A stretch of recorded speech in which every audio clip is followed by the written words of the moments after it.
He was nothing like I'd imagined a police detective to be. He wasn't menacing or threatening, and he was sweating profusely. Every time I saw him, he had a bag of peanuts in his hand, and he ate them one at a time. He wasn't unfriendly or intimidating, but he was hard to get along with. "Mr. Frommeth, we can't let you go until tomorrow morning. We don't have anyone to do paperwork on Sunday night." Samuel Green tried to be professional and friendly at the same time. It didn't work. I'd been in the holding cell for 3 days, and now he was telling me I had to stay another night. The whole thing was weird. First of all, I shouldn't have been here in the first place. I guess they couldn't wait to pin a murder on someone. Unfortunately, I wasn't good enough for them. All I could do was look across the table at him and shrug. Hell, I didn't really want to get out of here anyway. I was disappointed when they told me I wouldn't be charged. Those bastards were sending me home. I was being returned to my wife and my family. Back? No bail, no refunds. I felt like an old soda bottle. The good news is you can order your own dinner tonight from Stakeout. Now the money comes from a different fund. You can order whatever you like. I smiled weakly at him. "Sam, will you be here in the morning?" Sure. Why would you know that?" "Well, I was hoping you could help me out a little with this release." "What do you mean?" "Well, I'll be completely free, right?" "Yeah, no strings attached." "Is there any way you can let me go without turning me over to my family?" When Sam Green laughed, sweat beaded on his forehead. "You mean you want to sneak out the back door?" After I nodded, he shook his head. "She really hurt you, didn't she?" I nodded again. "I'll tell you what, John. You think about what you want, and I'll figure out how to help you get it.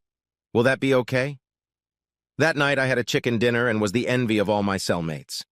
After eating apple pie, I spent the rest of the evening going over everything that had happened in my head and trying to plan my future. My head seemed to be working fine, but I had no idea what my plans would be. I was working at the Northeast Regional ACE Equipment Distribution Center. I spent my entire day loading and unloading trucks. It wasn't very challenging, but I enjoyed it and the pay was adequate. I provided for my family and raised 2 fine boys on that paycheck. Todd was 16 and Jeremy was a year younger. My marriage and my life were great until 3 days ago when I was arrested. The arrest was fairly simple, but when I learned the circumstances surrounding the arrest, things got more complicated. In fact, I made them complicated on purpose. However, that was not my intention at the time. I was in the warehouse doing my regular job at my regular shift time when the police arrived. My supervisor pointed me out, and I was immediately handcuffed and taken to the black and white room. All of this was in front of my coworkers at work. By the time I got to the patrol car, everyone in the building was aware of what was happening. Of course, I had no idea what had happened. Being a law-abiding citizen, I followed orders like a little puppy and didn't ask any questions. That's when I first met Sam Green. At first, he was a little stern, telling me all the way out not to do anything stupid. By the end of the day, his demeanor began to change. After the formal introductory part of the interrogation confirming my identity, things started to get interesting. Sam Green was very interested in where I had been all morning. He didn't seem happy when I assured him that 15 people could confirm that I had never left the warehouse. I tried to be polite and accommodating until he dropped a bombshell on me. "Do you know a man named Thomas Esterly?" "Well, he's not a close friend of mine, but I know him. What does that have to do with him?" "He was killed this morning at 11 o'clock in a hotel parking lot. His car exploded." "Why am I being questioned about what happened to Thomas Esterly?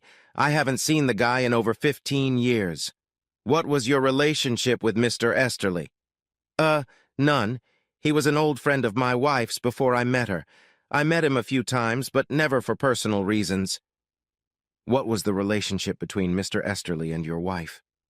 "Detective Green, you're starting to piss me off. Laura and Tom Esterly were a couple for several years. I met her about 6 months after they broke up. I never asked her about her relationship with him. I suggest you talk to her." "We've already done that, Mr. Frommeth. We spoke to her 2 hours ago today." "Why?" "Your wife was with Mr. Esterly just before he was killed. She was at the crime scene when we arrived. Suddenly, I didn't like the way the conversation was going. I had a good marriage. My life was perfect. Laura had never given me a reason to think otherwise. Of course, that could have been my fault because I wasn't looking for anything. It was because I never suspected anything." Tick-tack. Tick-tock. My brain was finally working, and I didn't like the conclusions I'd come to. Since I didn't respond, he spoke again. The hotel security cameras show Mr. Esterly and your wife entering room 311 at 9:45 and leaving there at 12:30. Your wife returned to her car, and Mr. Esterly returned to his car.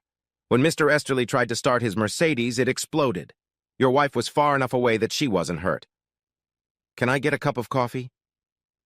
He seemed a little annoyed by my request. I interrupted his stream of concentration. I needed a short break to clear my head. I had just found out that my wife, with whom I had spent 18 years, had been unfaithful. My whole life was built around her and the children she and I had. Everything was falling apart. No, I didn't kill Thomas Esterly, but I really wish I had.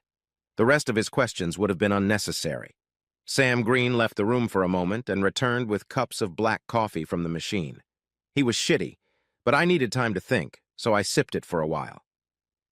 Detective Green, can I assume my wife confirmed all of this information, or did she have some alternative explanation? No, Mr. Frometh. There was no other explanation.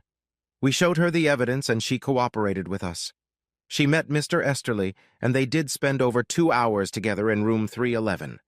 I know this is not part of your investigation, but was that the first time they met, or had they been together before that? Mrs. Frometh indicated that she and Mr. Esterly met every month for at least 3 years. She had no idea who would want Mr. Esterly dead. Now, do you see why you're our prime suspect? I finished my coffee in one final gulp. My body seemed to shudder at the bitterness of it. It suited my mood at the moment. Why did she have to come clean about all of this? Honestly, I think she was scared to death. Turns out they usually arrived in the same car. Today she had some shopping to do, so she decided to meet him there. If they'd followed their usual routine, your wife would be dead too. I think she knew that. Well, I guess I better tell you everything so you can finish this. What do you mean? It was me. I parked my truck in the back of the warehouse and slipped out without anyone seeing me. I put the bomb under Esterly's car, and then I went back to work. I was gone less than 30 minutes, so no one even missed me. Would you be willing to sign a statement acknowledging that? Sure. An hour later, I was put in my own cell. Most of the other detainees had to share a cell, but murderers were given separate cells.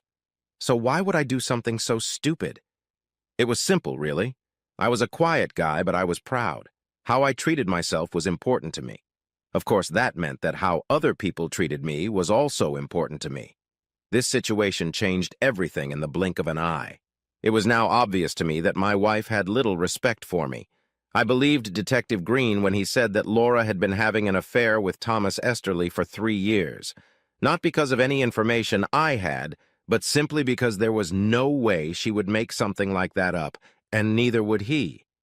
Not only did I not want to live with her anymore, I didn't even want to see her.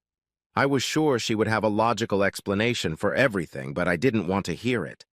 The best way to avoid her was to go to jail. My relationship with my 2 sons had always been great. I never did anything to embarrass them or make them feel like I wasn't a great father. Right now, I didn't feel like a great father. I was a cuckold. My wife, their mother, openly admitted to sleeping with another man. There was no way that information would not get out to them. I realized I couldn't look at my sons and hold my head high after everything happened. She humiliated me in front of my boys. She took away my manhood in front of my children.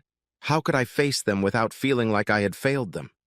My best plan of action was to announce to the world that when I found out what was happening, I took action to stop it. I killed the son of a bitch who ruined my marriage. That way, my sons could at least be a little proud of how their father handled the situation. In fact, I wish I had actually done it. It was better than nothing. Anyway, right now I didn't want to meet my sons any more than I wanted to meet my wife. There was no way I could get back to work. I played cards and bowled with all the guys. If they knew that my wife had been cheating on me for 3 years, I would never get over it. The humiliation I would have to endure would be more than I could bear. So there was no way I could go back to Ace Nardwari. The situation with my family would be exactly the same. I didn't want to run into any of them. There was no explanation for what Laura had done to me that wouldn't make me look weak. My only hope was to go to prison and forget them all. The plan was to avoid a trial by signing a plea bargain. If you believe the movies and TV, they always offer you a plea to that to save the expense and trouble of a trial. All I had to do now was wait for the arraignment. I didn't care what happened to me, but I refused to stand there and face a bunch of people I knew and look like a cuckold loser. One of the nicest things about my incarceration was that I could refuse visitors. I was more or less forced to talk to the public defender who was assigned to me, but I refused to see my wife or my brother Will. Except for my attorney, I spent most of Friday alone. They gave me a newspaper, and articles about the murder of Thomas Esterly were everywhere. I was named as the alleged killer, and Laura was loudly proclaimed the Holiday Inn whore. My sons must be so proud of me. It turned out that Esterly had made a small fortune in the real estate market and had also married well. Sam Green came by after dinner. "John, I have one quick question and then I'll let you go. Where did you get the black powder you used to make the bomb?" "There was a gun show at the Lancaster Fair last summer. I bought 2 cans there, but I didn't have a receipt." I realized something was wrong as soon as I answered him. He had a big smile on his face as he walked out of the chamber. I'm not sure, but I thought I saw him wink. I thought the answer was pretty good because the boys and I did go to that gun show. Saturday started out boring. After lunch, 2 guys from the Alcohol, Tobacco, and Firearms Administration in Washington showed up. I didn't like them and refused to talk to them without my attorney present. It was a weekend, and they couldn't find my public defender anywhere. They left after a few hours, but didn't seem too sad. The rest of the day passed without incident, except for a very brief visit from Sam Green. He just stopped by and asked me if I was okay. I nodded affirmatively. He smiled again and left. Sunday afternoon, Sam came back and we spent some time together. That's when everything fell apart. "John, it took us a couple days, but eventually we put the pieces back together. I didn't like the way you tried to mislead us, but I understand why you did it." I sat quietly, waiting for him to say something else. "The ATF guys were able to find out all about the bomb that killed Thomas Esterly. They were even able to identify the guy who probably built the bomb, and they were right. It was C4 John, not black powder. Last night they picked up the professional bomber who made the bomb named Frank Donato in Philadelphia. Phone records indicated that he had contacted Sylvia Esterly, Tom's wife, 13 times in the last few weeks. Sylvia Esterly withdrew $25,000 from her bank account last Wednesday. She refused to say what she did with it. Well, that pretty much ruined my plan. I sat and listened for the next hour as Sam Green described everything that had happened. Laura would be a collateral victim. Sylvia Esterly would be happy to have Laura in the car with her husband. And then it was over. I waited for Monday so I could be released. No bail and no refunds. That damned phrase echoed in my head like an Amy Winehouse song. Prison time would have left me with some dignity. Now I had none. I was being released to a cheating wife, 2 sons who I was sure had completely lost respect for me, and a job I would be too embarrassed to return to. I could no longer make eye contact with my family or friends. The saddest part was that I had nothing to do with any of this. I was a victim, with no collateral and no return. What the hell did that even mean? Sam was a man of his word. I could see Laura, Todd, and Jeremy in the lobby when I checked out. Sam took me aside and we walked out the entrance to the parking garage. He waited for the banks to open so I could get some cash. I kept what was in the checking account, but took the $22,000 we were saving for a new house. Then my new detective buddy drove to the Ace warehouse so I could pick up my truck. Sam and I shook hands. I had my truck and some bucks. I decided there was nothing in the house that I couldn't live without. He came back to meet my wife and kids as I drove south on the highway. My first stop was in Knoxville. After a nice dinner and a cold beer, I turned on my cell phone. I had 13 messages from Laura, which I deleted and then called Todd. "Dad, is that you? Where the hell are you?" "I'm fine. Are you alone right now? Can you talk?" "Yeah. Mom's in the bedroom. She's been in there all day. Jeremy's here with me." "I'm sorry, son, but after what happened, I just couldn't bring myself to come home. I hate to part with you guys, but you're both pretty mature and I think you'll get over it." "We're doing fine, Dad. Mom looks like a wreck, but she doesn't get much sympathy from anyone, including us. You guys are going to have to take care of everything for a couple years. I'll send some money as soon as I can." We talked for a few more minutes. Things with my sons were not as bad as I expected. They seemed to be on my side, even though I had run away. That night I slept better than I expected. By noon the next day, I was in Huntsville. I rented a small trailer and got a job at a warehouse through an agency the next day. By the end of the next week, I was offered a permanent job. I was overqualified and underpaid, but it seemed like a steady job and the future prospects looked good. I was getting ready to start sending money home for the boys. All that changed when Todd called. Todd and Jeremy had moved out of our house and were now living with my parents. Jeremy and Laura started fighting. It ended with Jeremy getting slapped several times by his mother. He defended himself, but he didn't hit her back. Todd was very careful to explain that it wasn't Laura's fault in any way. Laura tried to convince the boys that what she had done was somewhat justified. Todd tried his best to keep his cool, but Jeremy exploded. He seemed to call his mother every name I could think of. Eventually, it got to the point where Laura couldn't take it anymore. In a fit of rage, Laura screamed that they should have just left with her spineless father. Todd and Jeremy moved out the next morning. 2 days later, my father arrived in Huntsville with my 2 sons. I had no problem trading my small trailer for a larger one. Dad stayed for a couple days and then came home. Todd had the presence of mind to get their high school diplomas before they left, so there was no problem getting them to start living near each other. The biggest challenge was getting the 2 of them to decide what kind of car they were going to buy. I think Todd won because Jeremy didn't have his license yet. We haven't heard from Laura. She never contacted my parents either. Over the next year, I got 2 good promotions with pay raises. We moved out of the trailer and into a small rented house. Todd had a girlfriend and a part-time job. Jeremy had a driver's license and a car on jacks in the backyard. We shared household chores, but I was stuck on cooking. I was at work when I received the divorce papers. I never got an explanation or apology. I really didn't want that. I would love to tell you what horrible things happened to Laura, but I can't. She was out of my life and I wasn't going to let her back in. I'm sure she's sitting in a comfy chair or bar stool somewhere wishing me well. Just thinking about it brings a smile to my face. I'm sorry, Laura. You've lost. No deposit, no refund.